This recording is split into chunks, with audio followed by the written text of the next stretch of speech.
Good evening, students. Yesterday we have discussed the unification of Germany and not yet completed the topic. Now, today we will continue the same topic, Nana. Okay, na unification of Germany. So, before going to start this topic, Nana, so let us discuss briefly about yesterday's topic, ma.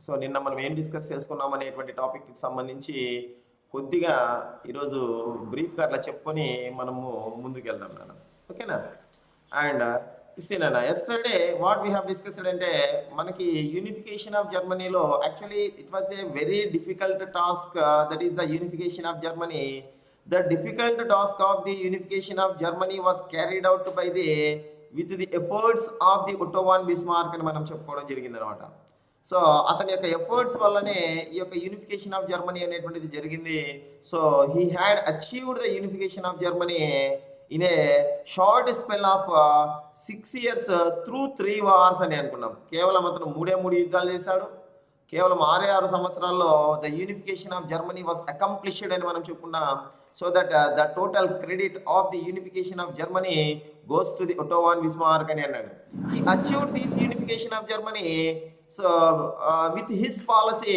Called the blood and iron అని కూడా మనం discuss చేసుకోవడం అనేటువంటిది జరిగింది అనమాట blood and iron అనేటువంటి policy మనం already చెప్పినాము so he explained about his policy that is the blood and iron policy అనేటువంటి దాని గురించి తను ఒకసారి ఎక్స్ప్లెయిన్ చేస్తూ ఏమన్నాడంటే put the strongest possible military power so that means as much blood and iron as you can in to the hands of the king of the Prussia then he can be able to do whatever the policy you wish.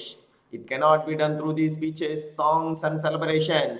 It can be done through the policy of blood and iron అని అన్నాడు అని కూడా మనం చెప్పుకున్నాం అంటే బల ప్రయోగం క్రూరమైనటువంటి బల ప్రయోగ విధానం ద్వారా ఈ యొక్క యూనిఫికేషన్ ఆఫ్ జర్మనీ అనేటువంటిది చేయడం అనేటువంటిది జరిగింది అని మనం చెప్పుకున్నాం ఓకేనా మరి ఇందులో భాగంగా సో అతను ఇంకొక మాట కూడా చెప్పాడనమాట so in my mission I may be hated by you people in the initial stage but after getting success in my mission you people only will praise me అనేటువంటి మాట కూడా చెప్పాడనమాట ఇతను అంటే ఏమన్నాడంటే ఈ యొక్క కార్యంలో అంటే నేను ఈ చేసేటువంటి ఈ యొక్క నా మిషన్లో మొదటగా నేను మీ చేత ద్వేషించబడతాను అయితే నేను అనుకున్నది సాధించినటువంటి తర్వాత సో మీరే నన్ను పొగుడుతారు అని చెప్పి కూడా ఒట్టోవాన్ బిస్మార్క్ అనేటువంటి వ్యక్తి చెప్పడం అనేటువంటిది జరిగింది అని మనం చెప్పుకున్నాం అనమాట కాబట్టి సో ఇంత difficult task of the Germany unification of Germany అనేటువంటిది was carried out so with the policy of the Otto von Bismarck that was the blood and iron అని మనం చెప్పుకున్నాం కాబట్టినే he was popularly known as the man of blood and iron అని అంటాం నాన్న so అతని పాపులర్గా మనం ఏమంటాం నాన్న అతన్ని అంటే సో బ్లడ్ అండ్ ఐరన్ అని అంటాం man of blood and iron అని చెప్పి మనం చెప్పుకోవడం అనేటువంటిది జరుగుతుంది అని మనం చెప్పుకుంటాం అనమాట ఓకేనా సో ఫర్దర్ ఓన్లీ సో ఏం చేశాడు అతను అంటే soon after becoming as the prime minister of Prussia or the chancellor of the Prussia in the year 1862 immediately he wanted to increase the military power of the Prussia so that he introduced the military bill మనం ఏం చెప్పుకున్నాం military bill అనేటువంటిది introduce చేశాడు అనుకున్నాం so దాంట్లో ప్రధానంగా 3 అంశాలు చేర్చడం జరిగింది extension of the military services అనేటువంటిది ఒకటి so universal of the military service అనేటువంటిది 2 అండ్ మనకి expansion of the military expenditure అనేటువంటిది అదొకటి అనేటువంటిది ప్రధానంగా 3 అంశాలు అనేటువంటిది తీసుకోవడం అనేటువంటిది జరిగింది అని కూడా మనము చెప్పుకోవడం జరిగింది అని కూడా మనం చెప్పాం నాన్న ఓకేనా సో కాబట్టి ఈ విధంగా మనకి ఏం జరిగింది అంటే Otto von Bismarck so before going to make the unification of Germany so ఏం చేశాడు అతను అంటే he made Germany as a strong and powerful country in the European continent అని మనం చెప్పుకుంటాం అనమాట అంటే ఐరోపాలోనే జర్మనీ అనేటువంటి దాన్ని ఒక అత్యంత శక్తివంతమైనటువంటి దేశంగా ఇతను చేయడం అనేటువంటిది జరిగింది సో మరి ఆ విధంగా జరిగినటువంటి తర్వాతనే తన యొక్క ఇంప్లిమెంటేషన్లోకి ఆ యొక్క వార్స్ చేయడానికి అతనికి ముందుకెళ్ళాడు అని అనుకున్నాం సో అందులో భాగంగా so yesterday we have discussed the 2 wars so that he made with the other countries అని అనుకున్నాం అందులో భాగంగా మనకి ఏం చెప్పుకోవడం జరిగిందంటే ఫస్ట్ వన్ వచ్చింది వార్ విత్ డెన్మార్క్ అని అన్నాం war with Denmark the first war అని మనం చెప్పుకుంటాం నాన్న ఈ వార్ విత్ డెన్మార్క్ అనేటువంటిది ఎప్పుడు జరిగింది ఇది the war with Denmark was occurred in the year 1864 so ఇందులో భాగంగా ఏం చెప్పుకున్నాం హోల్స్టీన్ అండ్ Schleswig అనేటువంటి 2 ప్లేసెస్ అనేటువంటి ఉన్నాయి. The 2 places Holstein and Schleswig so were under the control of Denmark for a long period. But the king of the Denmark tried to annex these 2 places, that is Schleswig and Holstein, into the Denmark. So that in that particular time, so Otto von Bismarck decided to occupy the 2 places so from the Denmark. So that he made a plan. So according to that plan, so Otto von Bismarck requested the Austria to invade on Denmark to occupy the 2 places. Okay na? చెప్పుకున్నాం మనం. Austria దగ్గరికి వెళ్ళాడు, Austria request చేశాడు, అయ్యా మనం ఇద్దరం వెళ్దాం, డెన్మార్క్ను ఓడిద్దాం, so దాని నుంచి ఆక్రమించుకున్న 2 ప్రాంతాలు చెరొకటి తీసుకుందామని అన్నాడు. సో బిహైండ్ దట్ ప్లాన్ అతనికి ఇంటెన్షన్ వేరే ఉందన్నమాట, తెలుసు ఆల్రెడీ. సో కాబట్టి నేను ఆల్రెడీ మీకు చెప్పాను కాబట్టి అది లాస్ట్ క్లాస్లో ప్రీవియస్ క్లాస్లో మీరు చూస్తే మీకు అర్థమవుతుంది అనమాట.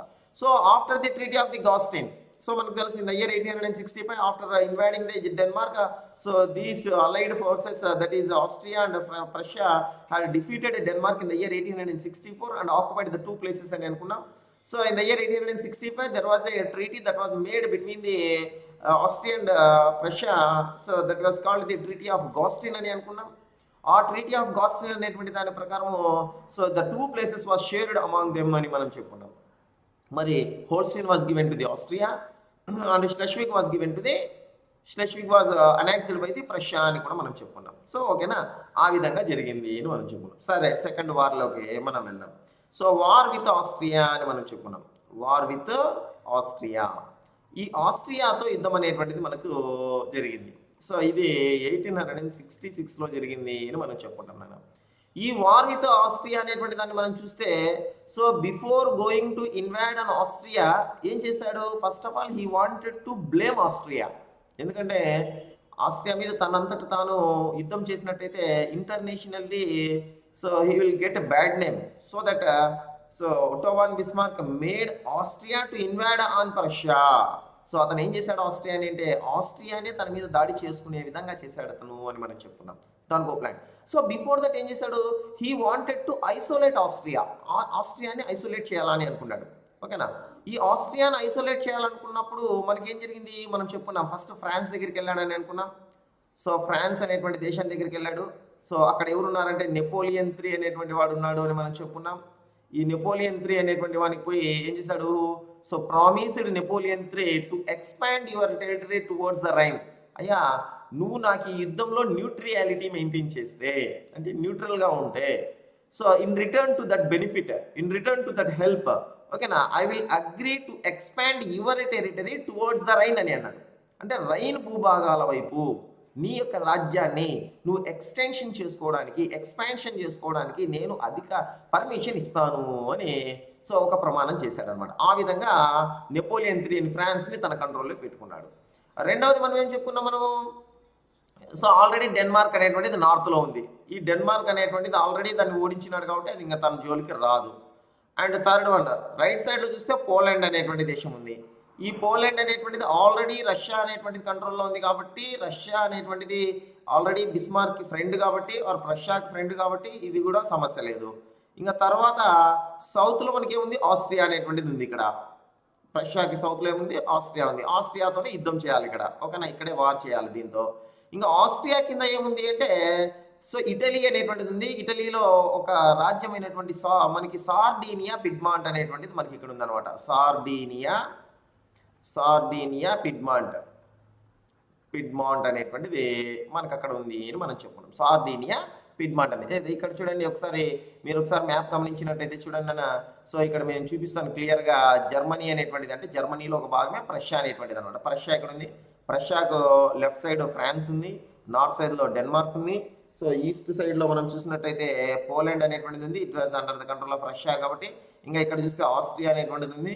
ఈ ఆస్ట్రియాతో యుద్ధం చేయాలా. ఇంకా తర్వాత కిందికి వస్తే ఇటలీ అనేటువంటిది ఉంది. ఇటలీ అంటే ఇక్కడ సార్డీనియా పిడ్మాంట్ అనేటువంటిది రాజులు పరిపాలిస్తున్నారు ఇక్కడ. సో కాబట్టి ఇక్కడ మనకి ఏంటి, ఈ యొక్క ఆస్ట్రియాని ఓడించడానికి ఆస్ట్రియా చుట్టూ ఉన్నటువంటి దేశాలన్నింటినీ తన వైపుకు తిప్పుకోవడం అనేటువంటిది జరిగింది.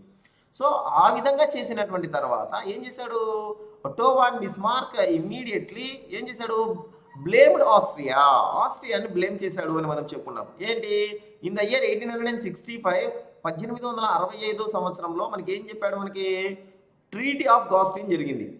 ట్రీటీ ఆఫ్ గాస్టిన్ అనేటువంటిది. సో ట్రీటీ ఆఫ్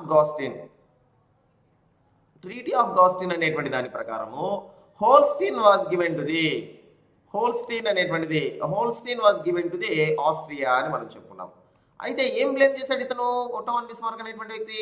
ఆస్ట్రియా అనేటువంటిది ఓకేనా హోల్స్టీన్ ప్రజలలో యాంటీ జర్మన్ వ్యూస్ అనేటువంటివి ఇంజెక్ట్ చేస్తున్నారు అనేటువంటిది ఒక బ్లేమ్ చేశాడు అనమాట. సో దీనికి ఆస్ట్రియా లేదండి, సో నేను ఈ యొక్క వార్ అయిన తర్వాత నేను అలాంటి ఏం చేయలేదు, నేను ఖచ్చితంగా నేను అలాంటి పనులు నేను చేయను అని చెప్పి ఆస్ట్రియా చెప్పిందనమాట. దానికి వినలేదు బిస్మార్క్ అనేటువంటి వ్యక్తి. బిస్మార్క్ ఏం చేశాడంటే లేదు, ఖచ్చితంగా you are injecting the anti German ideas in to the Holstein people. So కాబట్టి మీరు ఎటువంటి పరిస్థితుల్లో మీరు ఇచ్చేస్తేనే తప్పు అది ఇది అని చెప్పి గట్టిగా వాదించాడు అనమాట. దీంతో ఆస్ట్రియా కోపం వచ్చింది. So immediately Austria declared war on Bismarck, that is Prussia మీద. సో అది వార్ అనేటువంటిది డిక్లేర్ చేసింది ఇన్ ద ఇయర్ 1866 అని మనం చెప్పుకున్నాం. So when Austria declared war on Prussia, so the Bismarck wanted that only. So Austria తన నా మీదికి రావాలా, యుద్ధం చేయాలా, యుద్ధం చేసినప్పుడు దాన్ని ఓడించాలా, ఓడించినప్పుడు హోల్స్టీన్తో పాటు ఇక్కడ ఉన్నటువంటి జర్మన్ స్టేట్స్ అనేటువంటివి ఏవైతే ఉన్నాయో ఆ జర్మన్ స్టేట్స్ అనేటువంటిది ఆక్రమించుకోవాలి అనేటువంటిది తన యొక్క అల్టిమేట్ గోల్ అనమాట. సో కాబట్టి అతను వేసినటువంటి ఈ బిస్మార్క్ వేసినటువంటి ప్లాన్లో ఆస్ట్రియా వాడు పడిపోయాడు. సో ఎందుకంటే అతన్ని ఆల్రెడీ ఐసోలేట్ చేసేసాడు ఇక్కడంతా. యూరోప్లో మొత్తం ఆస్ట్రియా చుట్టూ ఉన్నటువంటి రాజ్యాలన్నింటినీ తన వైపుకి తిప్పుకున్నాడు. So that Austria was made alone అని మనం చెప్పుకుంటా. సో ఎప్పుడైతే అలోన్ అయిపోయిందో అది ఇమ్మీడియట్గా కాంట్ డూ ఎనీథింగ్ అనమాట. So he had to wage a war with the ప్రష్యాతో ఎట్లాగైనా యుద్ధం చేయాలనుకున్నాడు. That Otto von Bismarck made Prussia as a strong and powerful country by introducing the military bill in to the Prussia అని మనం చెప్పుకున్నాం. ప్రష్యాలో ఒక military bill అనేటువంటిది పెట్టడం ద్వారా సో సైనిక పరంగా అత్యంత శక్తివంతమైనటువంటి దేశంగా దాన్ని చేయడం అనేటువంటిది జరిగింది అని కూడా మనం చెప్పుకోవడం అనేటువంటిది జరిగిందనమాట. ఓకేనా. So when Austria declared war on Prussia, అంటే మనకి ఇక్కడ మ్యాప్ అనేటువంటి చూసినట్టయితే ఇక్కడ మనకి ప్రష్యా అనేటువంటిది పైన ఉంటుంది నాన్న. This is Prussia. So this is Austria అనేటువంటిది ఇక్కడ ఉంది. సో దాని కింద మనకి ఇటలీ అనేటువంటిది అంటే సార్డీనియా, పిడ్మాంట్ అనేటువంటిది రాజులు ఉన్నారు. సో ఏం చేశాడు Prussia, the Otto von Bismarck so requested Sardinia, Piedmont so to invade on Austria when I invade on Russia on Austria from the north side. At the same time when I invade on Austria from the north side you have to invade from the south side అని అన్నాడు. మధ్యలో ఉంది కాబట్టి Austria అనేది, నేను ఎప్పుడైతే నేను Austria మీద యుద్ధం ప్రకటిస్తానో in the same time so you have to invade on Austria from the south side. నువ్వు కూడా అదే సమయానికి యుద్ధం అనేటువంటిది ఖచ్చితంగా ఆస్ట్రియా మీద డిక్లేర్ చేయాలి అని అన్నాడు. మరి ఇటలీకి ఏమి ఇస్తానన్నాడు? వెనీషియా అనేటువంటి ప్రాంతాన్ని ఇస్తాను అన్నాడు. Actually Venetia is also not under the control of the Bismarck, it was under the control of the Austria. So ఎలాగో యుద్ధం చేస్తాం కదా, గెలిచినప్పుడు ఆ వెనీషియాని తీసుకొని ఇటలీకి ఇచ్చేద్దాం అనేటువంటిది అతని ప్లాన్ అనమాట. ఓకేనా. So same time in the year 1866 అనేటువంటిది war was broke out between the Austria Prussia. In the same time so the Italy, that is the Sardinia, Piedmont also declared war on Austria. So in the same time Prussian forces so invaded Austria on the north side, from the north side, and Italian forces, that is Sardinia, Piedmont forces invaded on Austria from the south side. So that in that particular time Austria had to divide his army into the two parts. Austria ni తన యొక్క సైన్యాన్ని వీళ్ళతో పోరాడడానికి 50% of the army was sent to so defeat the Sardinia, Piedmont, fight with the Sardinia, Piedmont, and the remaining 50% of the army was sent to do a war with the Bismarck or Prussia అని మనం చెప్పుకున్నాం. So ఎప్పుడైతే ఈ యొక్క army అనేటువంటి దాన్ని divide చేయడం జరిగిందో, హాఫ్ ఆఫ్ ది ఆర్మీ అనేటువంటిది ఆటోమేటిక్గా స్ప్లిట్ అయిందో, automatic the army was weakened when compare with the armies of so the other countries, that is Prussia and Sardinia, Piedmont. So that in both sides Austria was defeated. So రెండు వైపులా కూడా Austria అనేటువంటిది ఓడిపోయింది. So అలా ఓడిపోయి it surrendered all the Holstein and as well as the German states and as well as the Holstein including వెనీషియాతో పాటు ఈ ప్రాంతాలన్నింటినీ కూడా ఆక్రమించుకుంది. ఈ విధంగా Otto von Bismarck was a very very clever fellow.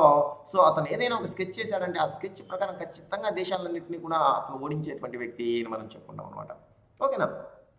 ఇక్కడ మనం గమనించుకున్నట్టే ఇక్కడ వరకు మనం డిస్కస్ చేసుకున్నాం. ఇక్కడ బాగా గమనించుకున్నట్టయితే ఫస్ట్ ఆఫ్ ఆల్ డెన్మార్క్తో యుద్ధం చేయడానికి, సో డెన్మార్క్తో యుద్ధం చేయడానికి ఆస్ట్రియా హెల్ప్ తీసుకున్నాడు. చూడండి అక్కడ. సో ఇక్కడ మనకి ఏంటి, ఫస్ట్ వార్ ఏం చేశాడు Denmark. So in order to do a war with Denmark so మనకి had taken the assistance of the ఆస్ట్రియాకి అసిస్టెన్స్ తీసుకున్నాడు, హెల్ప్ తీసుకున్నాడు. సో ఇతను దీన్ని ఓడించినాడు. సో వెంటనే ఆస్ట్రియాను ఓడించాలంటే ఏం తీసుకున్నాడు? ఫ్రాన్స్ యొక్క హెల్ప్ తీసుకున్నాడు. అంటే న్యూట్రాలిటీ అడిగినాడు ఇక్కడ. సో ఫ్రాన్స్ న్యూట్రాలిటీ అడిగి ఆస్ట్రియాను ఓడించినాడు. దీని హెల్ప్ తీసుకొని, ఫ్రాన్స్ హెల్ప్ తీసుకొని ఆస్ట్రియాను ఓడించినాడు. ఇప్పుడు లాస్ట్కి ఫ్రాన్స్కి చెక్ పెట్టడానికి చూస్తున్నాడు అనమాట. So that is the plan of the Otto von Bismarck అనమాట. సో అందుకోసమే మనం already we have discuss in the year 1852 when he was joined in the politics and served as an ambassador in the different places, St. Petersburg, Paris and Frankfurt. In that particular time, during that period, Otto von Bismarck got an opportunity to learn the international politics అని అనుకున్న అంతర్జాతీయ రాజకీయాలను పూర్తిగా అవగాహన చేసుకున్నటువంటి highly talented person Otto von Bismarck అని మనం చెప్పుకుంటాం అనమాట. అలాంటి రాజకీయ నాయకులు అనేటువంటి వాళ్ళు ప్రస్తుత కాలంలో అరుదు అని మనం చెప్పుకోవచ్చు నాన్న. ఓకేనా? So that was the greatness of మనకి యొక్క ఒట్టో వాన్ బిస్మార్క్ అని అనుకుంటాం. అంటే ద యూనిఫికేషన్ ఆఫ్ జర్మనీ అనేటువంటి జరిగిందంటే so it was not an ordinary task అనమాట. సో ఎప్పటి నుంచిలో నానుతున్నటువంటి సమస్య అనమాట. సో ఇలాంటి సమస్యకు ఒక కన్క్లూజన్ తీసుకొని రావడము, that with in a short period of 6 years అని అనుకోవడము, దట్టు 3 వార్స్తోనే ఇది కంప్లీట్ చేయడం అనేటువంటిది it is not an ordinary thing. So it is a great difficult task, that is a great task. So that the total credit of the unification, German people ఈ రోజు ఒక దేశంగా ఉన్నారంటే that is the credit of the Otto von Bismarck అని మనం చెప్పాం. కాబట్టి Bismarck ఒక దేవుడిలా కొల్చాలన్నమాట అక్కడ ఉన్నటువంటి ప్రజలు అనేటువంటి వాళ్ళు. సో అదే విధంగా చేయడం అనేటువంటిది జరుగుతుంది. సో నన్ను let us move to the another so war అనేటువంటిది, సో థర్డ్ వార్ అనేటువంటిది వార్ విత్ ఫ్రాన్స్ అనేటువంటిది చూద్దాం నాన్న. వార్ విత్ ఫ్రాన్స్ అనేటువంటిది చూద్దాం. సో ఈ వార్ విత్ ఫ్రాన్స్ అనేటువంటిది ఇక్కడ మనం చూస్తే 1870-71 అనేటువంటిది ఇయర్స్లో జరిగింది నాన్న. ఇది వార్ విత్ ఫ్రాన్స్ అని అంటాం. దీన్నే it is also called the Franco Prussian war అని మనం చెప్పుకున్నాం. It is also called the Franco Prussian war అని మనం చెప్పుకుంటాం. ప్రషియన్ వార్ అనేటువంటిది. So this Franco Prussian war ఇక్కడే మనకి ప్రధానంగా మనకి ఇక్కడ మనకి ఫ్రాన్స్తో యుద్ధం చేయాలి. ఎందుకు? Why Otto von Bismarck wanted to do a war with the France అని మనం చెప్పుకుంటామంటే ఇక్కడ ఉన్నటువంటి ఫ్రాన్స్ అనేటువంటి కంట్రోల్లో the southern states of the Germany were under the control of the Napoleon III of France అని మనం చెప్పుకుంటాం. నెపోలియన్ III అనేటువంటి వ్యక్తి మనకి ఇక్కడ ఉన్నాడు. Who was Napoleon III? Napoleon III was the emperor of France during that period అని మనం చెప్పుకుంటాం. ఆ సమయంలో నెపోలియన్ అనేటువంటి వ్యక్తి ఫ్రాన్స్ యొక్క ఎంపరర్ అనమాట. ఈ ఎంపరర్గా ఉన్నటువంటి ఈ యొక్క నెపోలియన్ III యొక్క కంట్రోల్లోనే సో మనకి సౌతర్న్ స్టేట్స్ ఆఫ్ జర్మనీ అనేటువంటివి ఉన్నాయన్నమాట. సౌతర్న్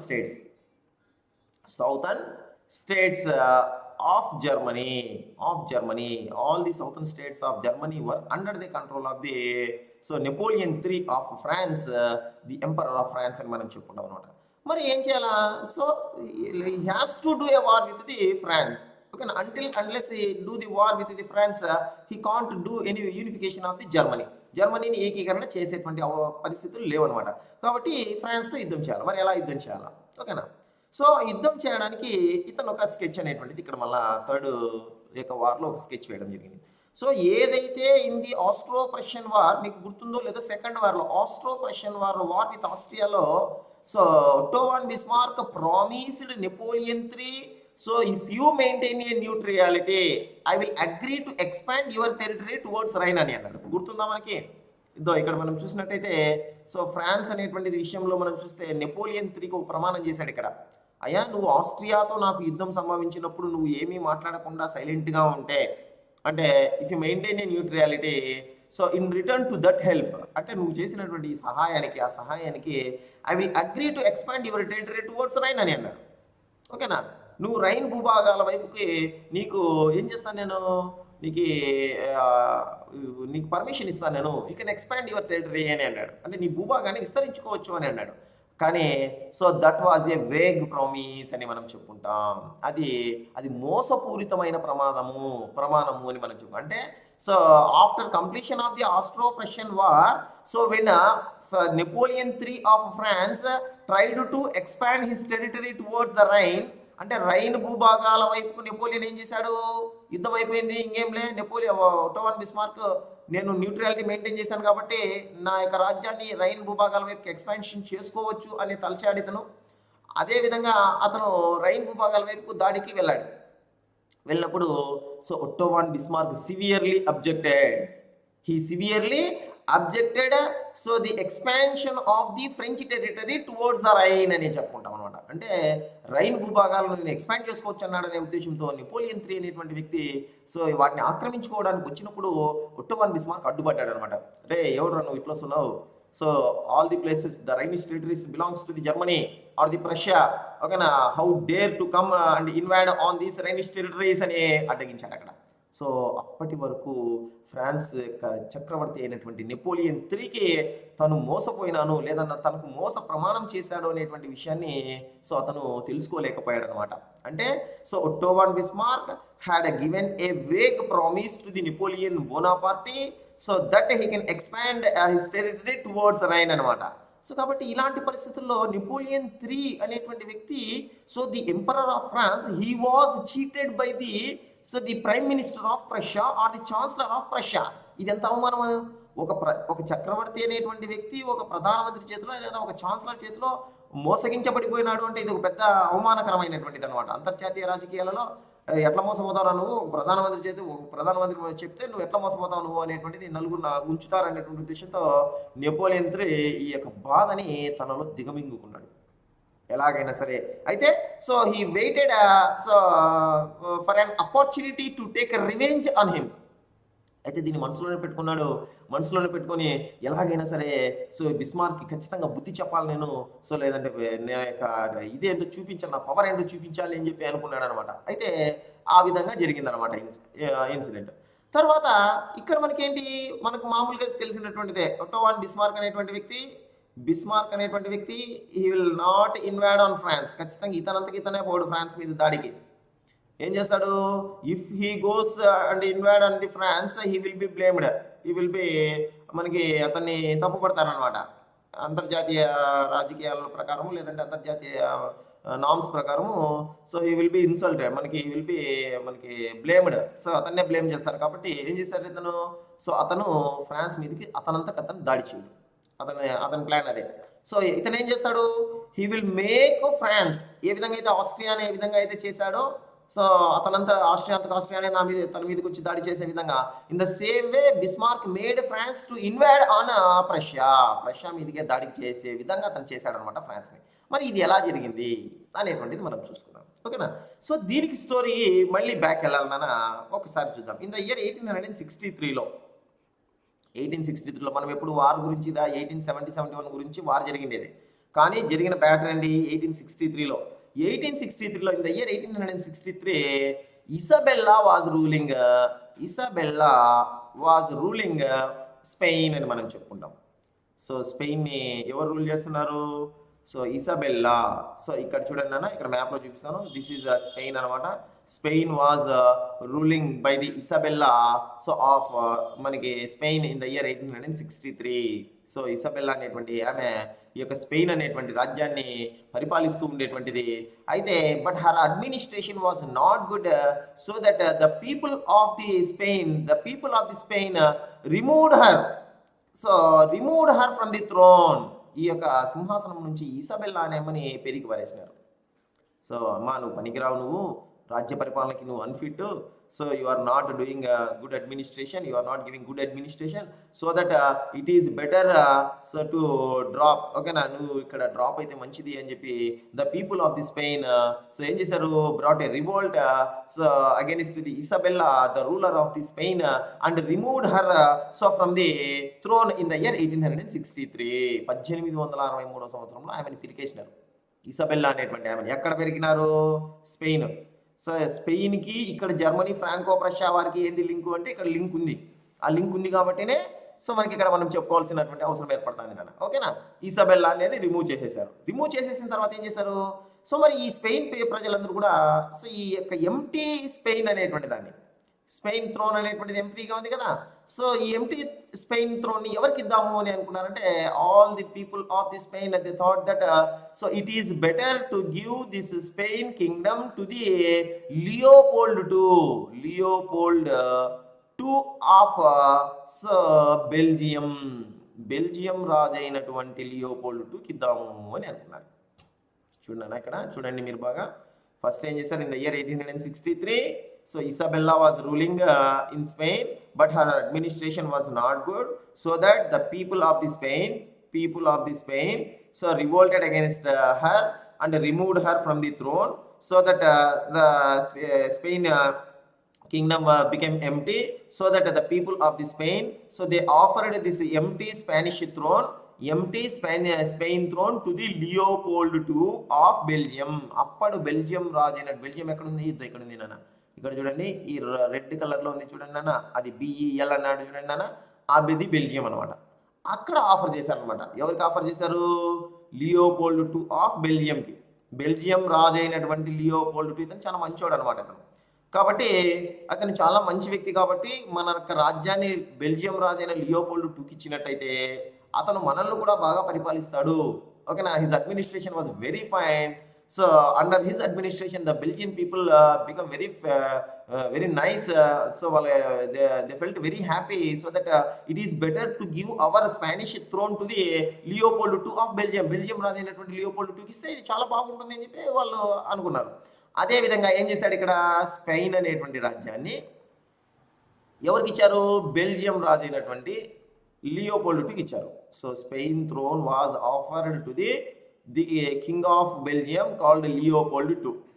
అయితే when Spanish people offered Spanish throne to the Belgium king Leopold II, so Napoleon III మధ్యలో ఎవరున్నారు, నెపోలియన్ III అనేటువంటి వాడు ఉన్నాడు నాన్న. So Napoleon III was severely objected the throne offer given to the Leopold II of Belgium. ఈ Spain అనేటువంటి రాజ్యాన్ని ఎత్తపోయి ఈ యొక్క వీనికి ఇచ్చేటప్పటికి ఈ యొక్క ఫ్రాన్స్ చక్రవర్తి అయినటువంటి నెపోలియన్ III అనేటువంటి వ్యక్తి సివియర్గా అబ్జెక్ట్ చేశాడు. ఏమి అబ్జెక్ట్ చేశాడు, యాక్చువల్గా ఫ్రాన్స్ అనేటువంటి రాజు ఏం చేశాడు, అయ్యా నా పక్కన ఉన్నటువంటి రాజ్యము ఒకవేళ మీరు పరిపాలన సరిగా లేదని ఆమెను తీసేస్తే ఈ యొక్క empty Spanish throne should be offered to me. అది ఎవరికి ఆఫర్ చేయాలా, నాకు ఆఫర్ చేయండి, నేను పక్కనే ఉన్నాను కదా. మరి నా అంత పెద్ద రాజ్యానికి రాజు అయినటువంటి నన్ను వదిలిపెట్టి పక్కన నువ్వు పోయి నా పక్కన ఉన్న సన్న రాజ్యానికి ఒక చిన్నది ఇంత రాజ్యానికి రాజు అయినటువంటి వానికి ఆఫర్ చేయడం ఏంటి, ఎట్లా ఆఫర్ చేస్తారు మీరు అని వీడు సివియర్ అబ్జెక్షన్ చేశాడు. అవునండి, ఇప్పుడు మనకుంది, ఇప్పుడు మన స్థలం ఇది, మన ఇల్లు, పక్కన వేరే వాళ్ళ ఇల్లు ఉంది, ఈ పక్కన వేరే వాళ్ళు ఉంది. సో ఇప్పుడు నా పక్కన ఉన్నటువంటి ఇల్లు ఎవడైనా ఏమనుకుంటాడు, రే ఖచ్చితంగా నువ్వు ఏమన్నా అమ్మాలనుకుంటే నాకమ్ము, లేదంటే నన్ను వదిలిపెట్టి పక్కన వాళ్ళకి ఎట్లా ఇస్తావు అనేటువంటి అబ్జెక్షన్స్ ఇక్కడ తీసుకొని వచ్చాడు అనమాట. జనరల్గా క్యాజువల్గా జరిగేటువంటిది. సో ఈ విధంగా Napoleon III also raised his objections when Spanish throne was offered to the Leopold II of Belgium. Belgium రాజు అయినటువంటి లియోపోల్డ్ IIకి ఆఫర్ చేసినప్పుడు ఇతను సివియర్ అబ్జెక్షన్స్ తీసుకొని వచ్చాడు. ఓకేనా, తీసుకొని వస్తే ఏం జరిగిందో చూద్దాం ఇప్పుడు. సో తీసుకొని వస్తే అక్కడ అంతటితో సో ఇది ఏమనుకున్నాడు, బెల్జియం రాజు అయినటువంటి లియోపోల్డ్ II అని ఏమనుకున్నాడు, వైమా ఓకేనా, వీడెందుకో నాకు అడ్డం వస్తున్నాడు, సో ఎందుకు వచ్చిన పంచాయతీ, నేను ఈ యొక్క తీసుకొని సమస్య ఎందుకు తెచ్చుకోవాలా, తీసుకొని ఇప్పుడు if I agree so for the Spanish throne offer was if I accept the Spanish throne offer, so Napoleon III of France definitely invade on me and will definitely defeat me. ఖచ్చితంగా అతను దాడి చేస్తాడు నా మీద, దాడి చేసి నన్ను ఓడించేస్తాడు. అప్పుడు ఏంది, నిందిపోతుంది ఉంచుకునింది పోతుంది అన్నట్లుగా మనకి నా రాజ్యము పోతుంది, వచ్చే రాజ్యం కదా దేవుడు స్వామి, నా రాజ్యం కూడా వెళ్ళిపోతుంది వీనికి. కాబట్టి it is better to keep quiet. So కాబట్టి ఈ యొక్క ఆఫర్ని ఏం చేశాడు, Leopold II of Belgium rejected the throne offer given to the so Leopold II. Spanish throne ఆఫర్ని వాడు రిజెక్ట్ చేశాడు. సో మరి నెపోలియన్ III అనేటువంటి వ్యక్తి ఫెల్ట్ హ్యాపీ. కానీ నెపోలియన్ III ఇక్కడ మళ్ళా ఒక సమస్య సృష్టించుకున్నాడు. ఏంటి ఆ సమస్య అంటే, ఇప్పుడు స్పెయినోడు ఇస్తున్నాడు, బెల్జియంకి ఇస్తున్నాడు, అబ్జెక్షన్ చేస్తాడు ఇది నెపోలియన్ III మరి కదా. అంతటితో వీడేం చేశాడు, సివియర్ అబ్జెక్షన్ చేస్తే బెల్జియం రాజు అయినటువంటి Leopold II did not accept the Spanish throne offer. So వాడు ఆఫర్ చేసినట్టు వీడు వద్దని వెళ్ళాడు. ఎందుకంటే బికాస్ ఆఫ్ నెపోలియన్ III. వీడు గమ్మున అనుకోకుండా ఈ నెపోలియన్ III కాడికి పోయి మళ్ళీ ఏం చేసినాడు, ప్రష్యా రాజు అయినటువంటి విలియం అనేటువంటి వాడు ఉన్నాడు కదా, విలియం వన్ అనేటువంటి వాడు. విలియం వన్ అనేటువంటి వాడి దగ్గరికి పోయి ఈ స్పానిష్ థ్రోన్ ఆఫర్లో, ఈ స్పానిష్ థ్రోన్ యొక్క సమస్యలో నువ్వు ఇన్వాల్వ్ కాదు అన్నాడు. ఎవరు? Napoleon three requested the Prussian king William one not to interfere in the Spanish throne offer. ఈ యొక్క స్పానిష్ సమస్య ఉందయ్యా, ఓకేనా, స్పానిష్ రాజ్యంలో సింహాసనం యొక్క సమస్య ఉందయ్యా, ఆ సింహాసనం సమస్యలో వీళ్ళు బెల్జియం రాజైన లియోపోల్డ్ టూకి ఇస్తుంటే నేను అబ్జెక్షన్ చేశాను, కాబట్టి బెల్జియం రాజైన లియోపోల్డ్ టూ స్పెయిన్ తీసుకోవడానికి వాడు వద్దన్నాడు, అదంతా ఓకే బాగానే ఉంది, నువ్వు ఈ విషయంలో జోక్యం చేసుకోకూడదు అని ప్రషా రాజు అయినటువంటి విలియం వన్కి అడ్డగించినాడు, రిక్వెస్ట్ చేశాడు. ప్రషా రాజు ఒకటే మాట అన్నాడు, ద విలియం వన్ ఆఫ్ ప్రషా, అయ్యా స్పెయిన్ ఎవరో ఇస్తున్నారు, వాడెవడో తీసుకుంటున్నాడు, నువ్వెవడో అబ్జెక్షన్ చేస్తున్నాడు, నేను ఎందుకు ఇన్వాల్వ్ అవుతాను అన్నాడు. ఓకేనా. So who is giving country? Spain is the giving country. To whom it was giving? So Belgium, to Belgium అనేటువంటిది ఇస్తున్నారు. Who are objecting? The Napoleon three. So France was objecting. మరి మీరేందో, మీరు ముగ్గురు ఏందో మీ సమస్యలో మీరు చూసుకోకుండా నువ్వు నా దగ్గరికి ఎందుకు వచ్చినావు? అయినా సరే, so I will not interfere in this matter అని అన్నాడు. I will not interfere in this matter. Okay, మీ సమస్యలు మీరు ఏదైనా పడుకోండి, నాకెందుకు వచ్చిన సమస్య, నేను ఆ విషయంలో జోక్యం చేసుకోను అని అంటాడు. ఓకేనా. మరి వాటికి నెపోలియన్ త్రీ హ్యాపీగా ఫీల్ కావాలి కదా. మరి నెపోలియన్ ఎందుకు వీళ్ళని అడిగాడు? వీళ్ళ ముగ్గురు సమస్యలైనప్పుడు ప్రషా రాజులైన విలియం వన్ దగ్గరికి ఎందుకు పోయినాడు Napoleon three? Napoleon three of France it's not అనే, మనకి ఇతను కూడా ఆర్డినరీ పర్సన్ కాదు, అతనికి కూడా had a lot of reasoning అనమాట. So why? Because so this Leopold two of Belgium was a very close relative of the Prussian king William one. అర్థమవుతుందా? ఈ లియోపోల్డ్ టూ అనేటువంటి వాడు ప్రషా రాజు అయినటువంటి విలియం వన్కి చాలా దగ్గరి బంధువు. సో కాబట్టి వీడు బంధువులు కాబట్టి వీడు కాబట్టి ఈయనకి సింహాసనం ఇస్తా అంటే ఈడేమన్నా సపోర్ట్ చేయొచ్చునేమో అనేది నెపోలియన్ త్రీ యొక్క objections. So that Napoleon three of France objected Prussian king, that is objected, so the Spanish throne offer given to the Leopold II of Belgium, and requested the Prussian king William I not to interfere in the Spanish throne affair. ఈ Spanish throne అఫైర్లో నువ్వు involve కావద్దయ్యా అని చెప్పాడు clear కట్గా. Okay కాను అని ఇతను కూడా చెప్పడం జరిగింది. అయితే not satisfying with this promise, Napoleon three of France so ఏం చేశాడు? He sent an ambassador called Benedetti. బెనిడెట్టి అనేటువంటి ఒక అంబాసిడర్ని పంపించాడు. అంబాసిడర్ బెనిడెట్టి అనే who was Benedetti? Benedetti was the ambassador of France. Benedetti was the ambassador of Napoleon three. Napoleon త్రీకి ambassador. ఎందుకు పంపించినాడు వీన్ని? For what purpose Napoleon three sent Benedetti? బెనిడెట్టిని ఎందుకు పంపించినాడంటే యాక్చువల్గా once in the Austro Prussian war Otto von Bismarck promised Napoleon III to expand your territory towards the Rhine. Rain అనేటువంటి భూభాగం మీదికి మీ యొక్క రాజ్యాన్ని ఎక్స్పాన్షన్ చేసుకోవచ్చు అని అప్పుడు ప్రమాణం చేసినాడు. కానీ ఆ ప్రమాణాన్ని నిలబెట్టుకున్నాడా? లేదు. సో అతను మోసం చేశాడు. కాబట్టి ఇక్కడ కూడా రేపొద్దున్నే విలియం వన్ అనేటువంటి వ్యక్తి నాకేమో ప్రమాణం చేస్తున్నాడు నేను ఇన్వాల్వ్ కానని, తీరా అవకాశం వచ్చినప్పుడు లియోపోల్డ్ టూకి హెల్ప్ చేసి మళ్ళీ వాడిని రాజుగా కూర్చోబెడితే స్పెయిన్లో ఇబ్బంది అవుతుంది కదా అని చెప్పి ఏం చేశాడు? Not satisfying with the promise given by the William one of the Prussia, Napoleon III of France had sent an ambassador, so that is called Benedetti, so to meet William I. To meet William I. William I అనేటువంటి వాడిని కలుసుకొని so దాని మీద చర్చించుకో అని చెప్పి William వన్ని కలుసుకోవడానికి ఎవరిని పంపించినాడు? Benedetti was sent. ఓకేనా. Who sent Benedetti? Napoleon three. Napoleon three belongs to the which country? France. ఓకేనా. The France emperor Napoleon three sent an ambassador called the Benedetti to meet William one. William one meet అని చెప్పినాడు. So meet అయ్యి ఏం చేయాలి వీళ్ళు? So ఏం పంపించినాడంటే, so పోయిన తర్వాత అక్కడ సో బై మనకి విలియం వన్ మీట్ అయ్యి so you have to get a bond. Bond అనేటువంటిది మనకి ఒకటి ఇప్పించుకోండి రా అన్నాడు. Napoleon three told Benedetti to go and so discuss the matter about the Spanish throne affair and get a bond from the William I that contains not to interfere in the Spanish throne affair అని చెప్పినాడు. అంటే నువ్వు పోయి William వన్ను కలిసి ఈ యొక్క సమస్య గురించి చర్చించి నేను ఈ విషయంలో జోక్యం చేసుకోను అని ఒక రాజపత్రం అంటే బాండ్ తీసుకొని దాంట్లో సీలిప్స్ సంతకం పెట్టించుకుంటారా అన్నాడు. అది వాడు చేసింది, కోరినటువంటిది. So that as a ambassador Napoleon III ఏదైతే చెప్తాడో అది వినాల్సిందే కాబట్టి so the Benedetti went to meet the William one కలసడానికి పోయినారు. These two people William one and Benedetti so they met at Ems city.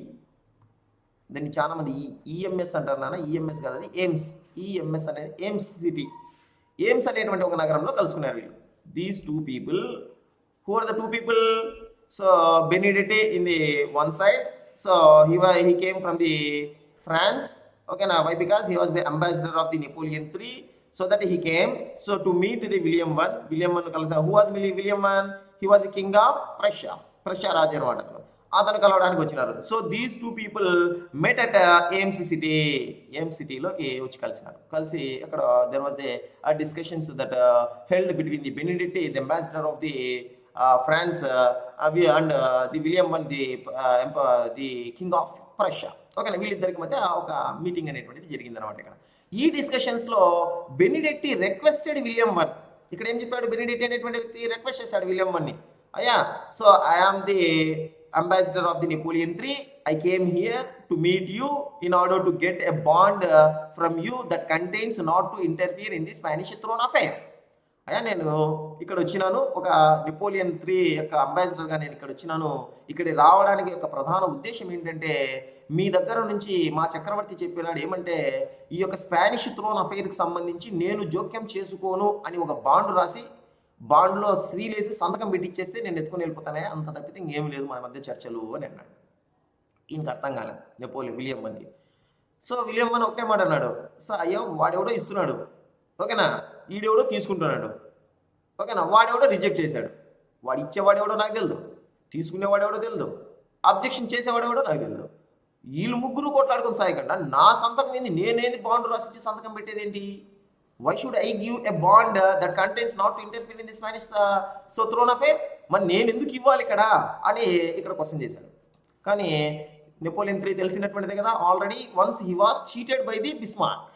దీన్ని మనసులో పెట్టుకొని ఇక్కడ బాండ్ అనేటువంటిది ఖచ్చితంగా తీసుకొని రా అన్నాడు. నెపోలియన్ III బెనిడిక్ట్ని పంపిస్తే ఏం చేసినాడు, నువ్వు బాండ్ ఎత్తుకొనే ఫ్రాన్స్కి రా, బాండ్ లేకోకుండా ఫ్రాన్స్కి రాదు, మూసుకొని ఆడబడింది అని చెప్పాడు.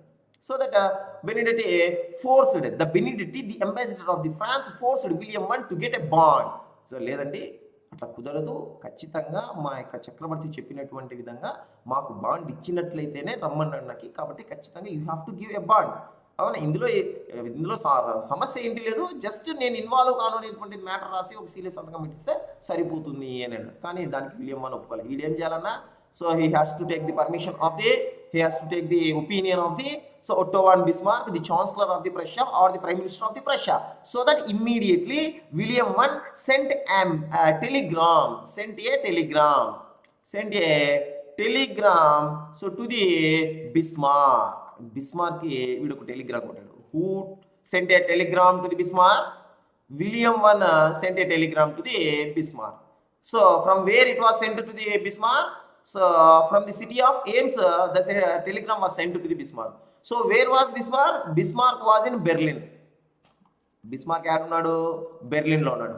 వీళ్ళు ఏడున్నాడు? విలియం I బెనిడిక్ట్ ఏమ్స్ సిటీలో ఉన్నారు. సో టెలిగ్రామ్ పంపించింది ఎవరు? William I. So who was William I? So the emperor of the Prussia. So Prussia emperor అయినటువంటి విలియం I ఈ యొక్క సమాచారం అంటే ఈ యొక్క డిస్కషన్స్కి సంబంధించి ఏం సిటీ నగరం నుంచి ఒక టెలిగ్రామ్ను బిస్మార్క్కు పంపించాడు. సిటీ నుంచి బెర్లిన్కు ఒక టెలిగ్రామ్ వచ్చింది, ఓకేనా. సో ఏం పంపించింటాడు ఆ టెలిగ్రామ్లో? అయ్యా, so the Benedict came here as the ambassador of the Napoleon III and so compelling me, so లేదంటే forcing me, so to give a bond the contains not to interfere in the Spanish throne affair అని పంపించినాడు.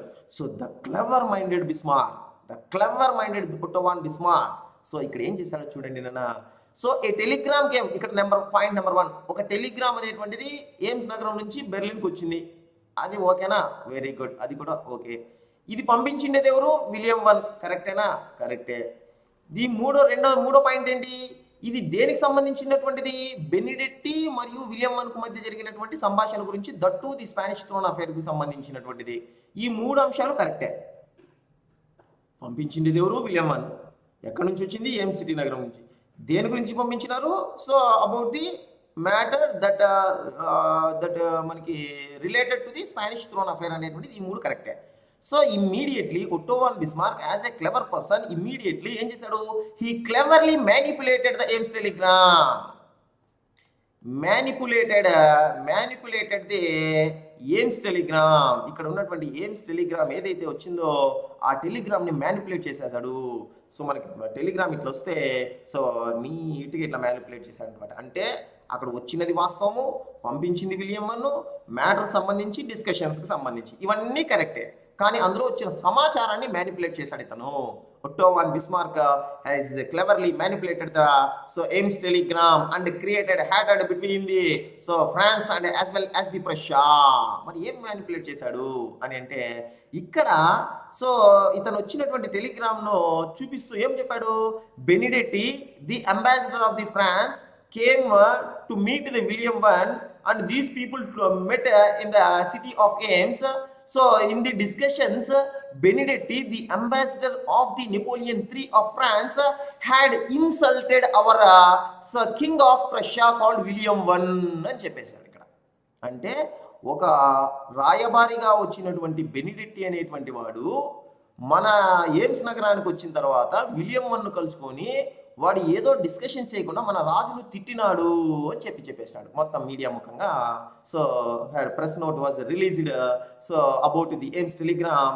He cleverly manipulated the Ems telegram and ఏం చేశాడు దాన్ని? According to that Benedetti scolded. Benedetti insulted our emperor so the king of Prussia called William one అనేటువంటి మాటని చెప్పేశాడు అనమాట. This news was published with bold letters in the next day newspapers లో immediate గా ఏమొచ్చిందంటే ఒక గొప్ప spread అయిపోయింది అనమాట. How dare Benedetti was so he was after all an ambassador, so how dare he to scold our emperor so William I, the emperor of the Prussia. మా యొక్క రాజు అయినటువంటి లేదంటే మా చక్రవర్తి అయినటువంటి విలియం వన్ అసలు ఆ చక్రవర్తిని అవమానించేంత తోడా వీడు, ఎంత హౌ డేర్ వీడు, ఎంత డేర్ చేశాడు వీడు అనేటువంటి ఉద్దేశంతో సో మనకి the Prussian press and media had focused on this matter and had so written with big letters about this issue. ఈ యొక్క మ్యాటర్కి సంబంధించి పెద్ద పెద్ద అక్షరాలతో పెద్ద పెద్ద న్యూస్లో రాయడం అనేటువంటి జరిగింది అనమాట. సో ఇమ్మీడియట్లీ బెనిడెట్టి, ఇవంతా బెనిడెట్టికి తెలియదు పాపం ఈ విధంగా మ్యానిపులేట్ చేసినటువంటిది. So immediately Benedetti so pardoned the William one. అయ్యా నేను అట్లా చెప్పలేదు, I did not, how dare I. సో నేనంత ధైర్యం చేసేటువంటి వ్యక్తిని కాదు.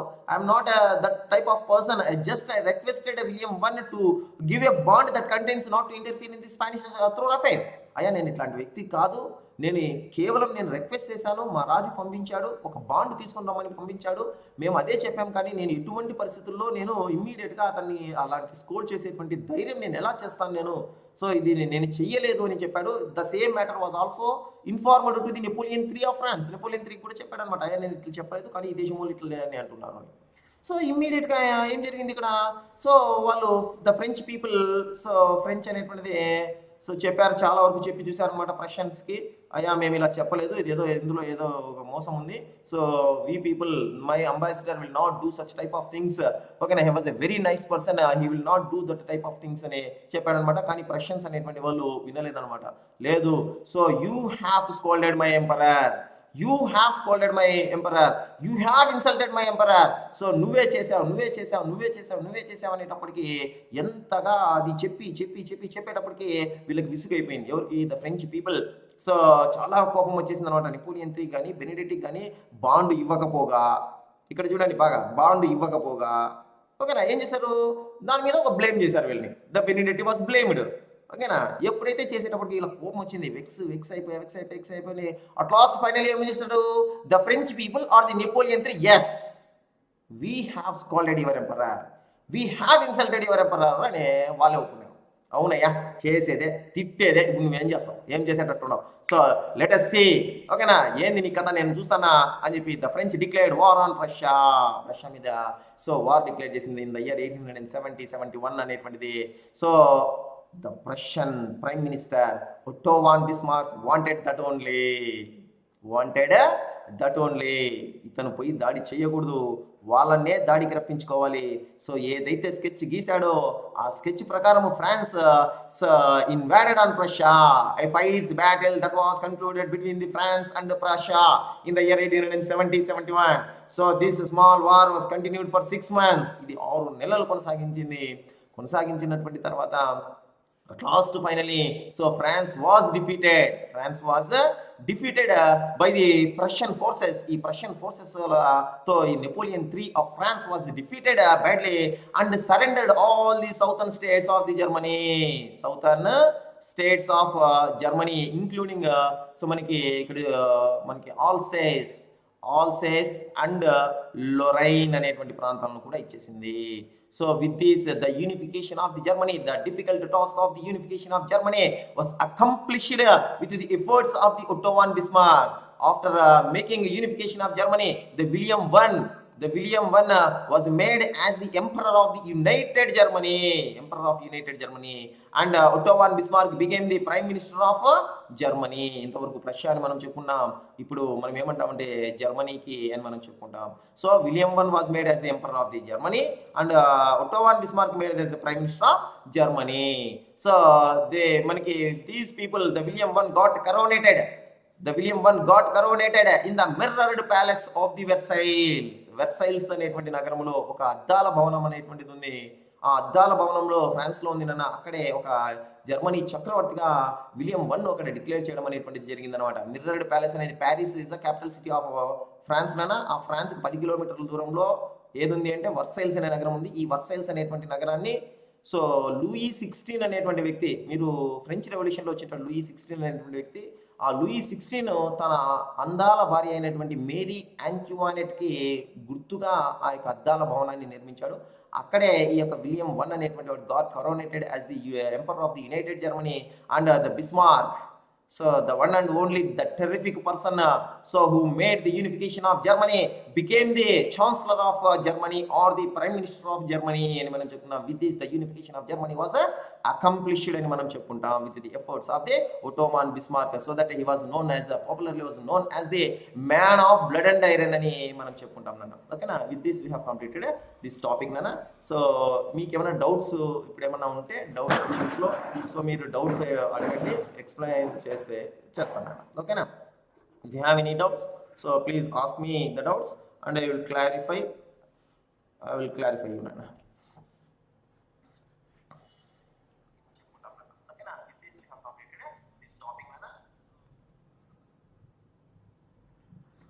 ఓకేనా? Thank you very much sir. అసలు వింటూనే నాకు కూడా ఒక రకమైనటువంటి ఫీల్ వస్తుంది. ఆ స్పీడ్తో అది ఆ కుట్రలు అది జరగడము చాలా నిజంగా ఒక కళ్ళకు కట్టినట్టు చూపించారు sir. Okay, if you have any doubts you can ask. And also small request, don't make personal chats, it disturbs others. నాన్న ఇక్కడ నేను చిన్న రిక్వెస్ట్ ఏంటన్నా అంటే మీరు పర్సనల్ చార్ట్స్ అనేటువంటిది పక్కన పెట్టి కాన్సన్ట్రేషన్ సబ్జెక్ట్ మీద కాన్సన్ట్రేట్ చేసినట్లయితే దీన్ని లింక్స్ ఉంటాయి నాన్న, లింక్స్ ఉంటాయి. మీరు నేను చెప్పేది ప్రతిదీ నూక్ అండ్ కార్నర్ చాలా ఇంపార్టెంట్ ఉంటుంది అనమాట. ఇక్కడ చెప్పాను, ఇక్కడ చూసారా మీరు, southern states of Germany including Alsace and Lorraine అనే ప్లేసులు చెప్పా. ఈ 2 ప్లేసులు మనకు వరల్డ్ వార్ 1కి అవసరం ఇవి 2. కాబట్టి ఇక్కడ మీరు ఇవి వినరు, లాస్ట్లో ఉంటే ఏందిలే అయిపోయిందిలే అని అనుకుంటారు. బట్ ఈ 2 లింక్ మనకడ వరల్డ్ వార్ 1కి. ఓకేనా? కాబట్టి సో చాలా జాగ్రత్తగా ఉండండి, పర్సనల్ చార్ట్స్ వీలైనంత తగ్గించండి. Right sir. Sugandham Rammohan Reddy sir, sir when Napoleon Bonaparte and Ottoman fighted who won sir? నానా ఇక్కడ చూడండి, 1815లో నెపోలియన్ బోనాపార్టీ వాటర్లో బట్టలో ఓడిపోయినాడు, 1821లో చనిపోయినాడు, సెయింట్ హెలీనాకు పంపబడ్డాడు. కానీ ఇక్కడ బిస్మార్క్ పుట్టింది 1815లో పుట్టాడు. అంటే వీడు ఓడిపోయే సమయానికి వీడు ఇంకా పుట్టాడు. వాళ్ళిద్దరి మధ్య యుద్ధం అనేటువంటిది జరిగే ఛాన్సే లేదు. Right sir.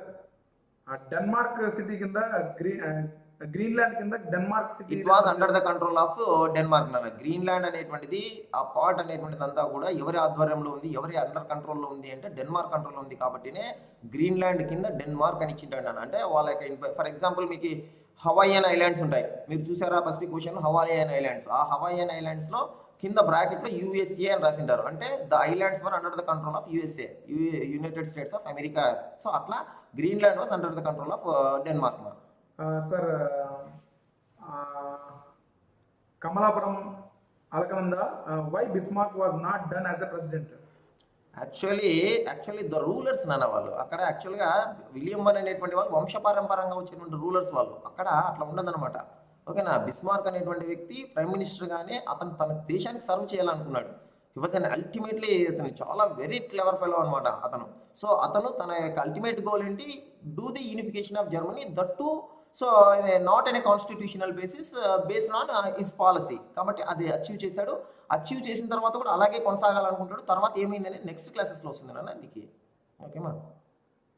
Okay sir, tomorrow classes. Okay, Napoleon, why the Bismarck is not, అంతే. సో ఇవన్నీ డౌట్స్ అన్ని ఆల్రెడీ మీరు ఒక్క చిన్న రిక్వెస్ట్, మీరు అడిగే డౌట్లో మ్యాక్సిమం నేను చెప్పినటువంటి లెసన్లోనే ఉంటాయి మీకు. మ్యాక్సిమము మీరు సరిగా ప్రాపర్గా వినకపోవడం వల్ల కూడా మీకు ఈ క్వశ్చన్స్ అగైన్ రిపీట్ చేస్తూ ఉంటారు నాన్న. ఒకసారి క్లాస్ బాగా వినండి. Sujatha sir, what is the main motto of Bismarck? Bismarck main motto ఏంటి లాస్ట్ గో అంటున్నారు sir? Main motto is nothing but making unification of Germany.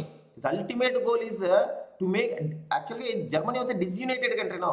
So దాన్ని అల్టిమేట్గా దాన్ని ఏకం చేయాల్సిన క్రెడిట్ వానికి కావాలా. అతను అది చేయగలిగి దేశానికి తనంటే ఇప్పుడు ఈ రోజు కూడా మనం బిస్మార్క్ గురించి చెప్పుకుంటున్నామంటే because of the work he done. అతను చేసినటువంటి ఆ కృషి యొక్క ఫలితమే మనం ఈ రోజు మనం చెప్పుకుంటున్నాం. ఓకేనా? Right sir. So I think all are completed. Still you have any doubts, you can post in the comment box. Okay, don't worry, we will, sir. Okay, so I think ఇంకేమైనా డౌట్స్ ఉంటే comment బాక్స్లో మీరు post చేసినట్లయితే అవుతుంది. And there is a చాలా tidy sessions నడుస్తున్నాయి కాబట్టి tomorrow we want give the break. ఖచ్చితంగా టుమారో అయితే సోషల్కి అయితే బ్రేక్ ఇస్తున్నాము. 1 or 2 క్లాసెస్ మాత్రమే జరుగుతాయి. మొత్తం డైలీ 5 to 6 క్లాసెస్ జరుగుతున్నాయి కాబట్టి సండే కదా 1 or 2 క్లాసెస్ మాత్రమే జరుగుతాయి. We will inform them. Thank you very much. We will meet by Monday in the social class. Thank you. Okay నాన్న, గుడ్ నైట్ మా, good night. Stay home, stay safe.